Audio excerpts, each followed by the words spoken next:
देश में कोरोना की तीसरी लहर के साथ सख्त पाबंदियों का दौर भी शुरू हो चुका है। कोरोना मामलों में तेजी के साथ अब तक नाइट कर्फ्यू और धारा 144 जैसी पाबंदियों की बात हो रही थी, अब नौबत लॉकडाउन तक आ गई है। तीसरी लहर की शुरुआत के साथ दिल्ली पहला ऐसा स्टेट है जहां पर मिनी लॉकडाउन लगाना पड़ा है। दिल्ली सरकार ने कोरोना के तेज संक्रमण की वजह से 2 दिन का वीकेंड कर्फ्यू लगाने का ऐलान किया है और दिल्ली जैसे हालात महाराष्ट्र में भी हैं, वहां भी संक्रमण काबू करने के तमाम उपाय नाकाम हो चुके हैं, लेकिन लॉकडाउन को लेकर सरकार ने अभी इनकार किया है। दिल्ली महाराष्ट्र के साथ 6 से ज्यादा ऐसे राज्य हैं जहां पर नाइट कर्फ्यू लगानी पड़ी है। इसकी वजह से तीसरी लहर में कोरोना मामलों में तेजी से बढ़ोतरी बताई जा रही है। अभी पूरे देश में 4 गुनी रफ्तार से ये रेट है। मंगलवार को जहां देश में 37,000 से ज्यादा केस सामने आए हैं, वहीं इसके आधे से ज्यादा केस अकेले महाराष्ट्र में ही हैं। तेज संक्रमण के मामले में दिल्ली नंबर 2 पर है। दिल्ली में तकरीबन भीड़ जुटाने वाली तमाम चीजें बंद करने या फिर शर्तों के साथ खोलने के आदेश के साथ अस्पतालों में कोरोना बेड बढ़ाने के निर्देश दिए गए हैं। अब आपको बताते हैं कि दिल्ली में किस तरह के हालात हैं और वीकेंड लॉकडाउन में क्या होगा। एक दिन में 5,000 केस आने की वजह से दहशत है। नए मरीजों के साथ एक हफ्ते में पॉजिटिविटी रेट भी 6% पार कर गई है। इसकी वजह से जो वीकेंड कर्फ्यू लगाने का ऐलान किया गया है, उसके तहत शुक्रवार रात 10 से लेकर सोमवार को सुबह 5 बजे तक ये कर्फ्यू जारी रहेगा। इस दौरान जरूरी सेवाएं छोड़कर बाकी सब दुकान दफ्तर बंद रहेंगे। सरकारी दफ्तरों में वर्क फ्रॉम होम का भी आदेश दिया गया है, जबकि प्राइवेट ऑफिस में 50% क्षमता के साथ खोलने की अपील की गई है और बहुत जरूरी होता है तो ही बाहर निकले, वरना घर पर रहे। दिल्ली में सैटरडे और संडे को यानी वीकेंड्स पर अब कर्फ्यू रहेगा, तो लोगों से अपील है कि कर्फ्यू के दौरान बाहर ना निकलें। बहुत ज़रूरी होने पर हॉस्पिटल या कोई बहुत एसेंशियल ज़रूरत पर ही बाहर निकलें, लेकिन सैटरडे संडे को कर्फ्यू का पालन करें, घर में रहें, वर्क फ्रॉम होम करें या परिवार के साथ बैठें। दूसरा, केसेस ना बढ़ें, इसलिए ये भी फैसला लिया गया कि जितने भी गवर्नमेंट ऑफिसेज हैं उनमें एसेंशियल सर्विस वाले ऑफिसेज को छोड़कर सबको अभी दफ्तर आने से मना किया जाएगा और केवल ऑनलाइन या वर्क फ्रॉम होम कराया जाएगा। तो government offices work from home mode पे रहेंगे या ऑनलाइन मोड पे रहेंगे।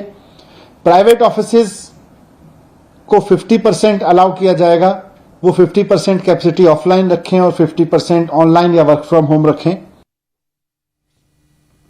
और दिल्ली सरकार के वीकेंड कर्फ्यू के फैसले से व्यापारी नाराज है। दुकानदारों का कहना है कि वैसे ही 2 साल से धंधा चौपट है, अब धीरे धीरे जिंदगी पटरी पर लौट रही थी तो सरकार ने फिर से पाबंदी लगा दी। मिडिल क्लास के दुकानदार हैं, वो ऑलरेडी मरे हुए हैं आज 3 साल से, उसके बाद इस लॉकडाउन की वजह से। मगर ये जो चल रहा है शनिवार इतवार, ये गलत है। जो चंडीगढ़ में इतनी बड़ी रैली निकाली है केजरीवाल जी ने, तो वहां क्या कोरोना या जो ओमिक्रॉन जो भी है छुट्टी में था क्या? हफ्ते में 2 दिन लॉकडाउन लगाने से बाकी 5 दिन तो खुला रहेगा, बाकी 5 दिन तो फिर वही भीड़ रहेगी। 2 दिन के लॉकडाउन लगाने से कुछ फायदा नहीं होने वाला। या तो पूरी तरह कंट्रोल किया, सख्ती की जाए, रैलियों पर रोक लगाई जाए। ये छोटे दुकानदार तो सब मर जाए और 10 बजे तक दारू के ठेके खुलेंगे, बाकी मार्केट 8 बजे बंद हो जाएगी। जो लॉकडाउन लगा रहे हैं ये क्यों लगाया जा रहा है?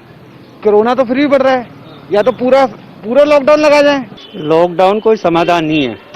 लॉकडाउन अभी भी जो गवर्नमेंट ने लॉकडाउन लगा रखा है कि सुबह 10 से लेके 8 बजे तक के लिए, 8 के बाद तो लोग ऑफिस से आते हैं, फिर उनके काम है, घर का काम है, सामान वामान कहाँ से लाएंगे वो। और 2 दिन का लॉकडाउन लगाने से क्या हो जाएगा? सैटरडे संडे का लॉकडाउन लग रहा है, इससे क्या बेनिफिट होगा? कुछ नहीं होगा। उधर महाराष्ट्र तीसरी लहर में भी संक्रमण का सबसे बड़ा हॉटस्पॉट बनता जा रहा है। देश के आधे से ज्यादा मरीज यहीं से हैं। एक दिन में 18,466 मरीज महाराष्ट्र में पाए गए हैं, 20 लोगों की जान गई है। इसमें सबसे बुरा हाल तो मुंबई का है, जहां पर महाराष्ट्र के कुल 18,000 मामलों में से अकेले मुंबई में 10,000 मरीज आए हैं।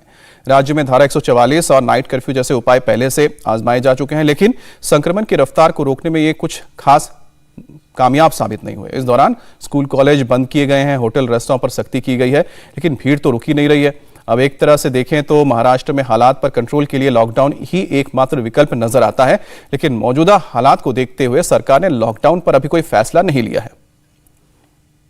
मुंबई में कोरोना की सिचुएशन लगातार खराब होती जा रही है, लेकिन साथ ही यह भी कहा गया कि लॉकडाउन लगाने से आम लोगों को और कारोबारियों को बहुत परेशानी होती है और इसे देखते हुए ही किशोरी पेडनेकर ने लोगों से अपील की है कि अगर वो परेशानी से बचना चाहते हैं तो कोरोना के नियमों का पालन करें, जिससे कि सख्त फैसले की लेने की जरूरत ना पड़ जाए। हर एक लोगों को जो डर है वो सही है, लॉकडाउन किसी को भी नहीं चाहिए। दस्तूर खुदा मुख्यमंत्री भी कह रहे लॉकडाउन नहीं चाहिए, तो भी लॉकडाउन नहीं चाहिए। ये अकेले मुख्यमंत्री अकेले इकबाल चहल आयुक्त तो बोल के नहीं होगा। हम सबको मिल के जो मास्क का लगाना ज़रूरी है, 2 वैक्सीन लेना ज़रूरी है, हम भीड़ में नहीं जाना, भीड़ नहीं बनाएंगे, ये सब करते तो हम बच सकते। तो हर एक नागरिक आज भी लिखते हैं भर भर, ये नहीं चाहिए, वो नहीं चाहिए, बराबर है नहीं चाहिए। क्योंकि आज अभी हमारा जो मुंबई का है वो अभी थोड़ा सा उभर रहा है। अब तुरंत ये होता है तो बहुत ही खराब घर घर में अवस्था हो जाएगी। दिल्ली और महाराष्ट्र की नहीं बल्कि देश के दूसरे 6 से ज्यादा राज्यों में कोरोना के तेज संक्रमण की वजह से खौफ का माहौल बना हुआ है। दिल्ली महाराष्ट्र के बाद सबसे ज्यादा 6100 केस पश्चिम बंगाल में आए हैं और इसकी वजह से पूरे राज्य में नाइट कर्फ्यू लगाया गया है। स्कूल, कॉलेज और यूनिवर्सिटी तक बंद किए जा चुके हैं। साथ ही दिल्ली मुंबई से आने वाली फ्लाइट्स भी हफ्ते में सिर्फ 2 दिन चलने की इजाजत दी गई है कोलकाता तक। उधर पंजाब में एक दिन में 419 मरीज सामने आने के बाद रात 10 से लेकर सुबह 5 बजे तक कर्फ्यू का ऐलान किया गया है और इसके साथ ही धारा 144 लगा दी गई है। उत्तर प्रदेश में चुनावी माहौल के बीच 1000 केसेस सामने आए हैं और इसकी वजह से सख्तियां भी यहां शुरू हो चुकी हैं। फिलहाल सरकार ने 10वीं तक के सभी स्कूल बंद किए हैं। वीकेंड कर्फ्यू को लेकर विचार किया जा रहा है और यूपी में नाइट कर्फ्यू पहले ही लागू है। उधर बिहार में 900 केस सामने आने के बाद हड़कंप है। राज्य में 21 जनवरी तक नाइट कर्फ्यू लगाने का ऐलान हुआ है और इस दौरान जरूरी चीजों को छोड़कर सभी दुकानें 8 बजे रात को बंद होंगी और सभी धार्मिक स्थल, होटल, सिनेमाघर, जिम सब कुछ बंद रहेगा। झारखंड में 24 घंटे में 1500 केस सामने आए हैं और इसे देखते हुए स्कूल, कॉलेज बंद किए गए हैं। दुकानें रात 8 बजे तक ही खुलेंगी। कर्नाटक में 2500 केस आने के बाद 2 हफ्ते के लिए वीकेंड कर्फ्यू लगाया गया है, जबकि पूरे हफ्ते में नाइट कर्फ्यू पहले की तरह ही जारी रहेगी। इंडिया टीवी हर वक्त हर जगह डाउनलोड करने के लिए सर्च करें India TV news Google play store या ऐप स्टोर पर।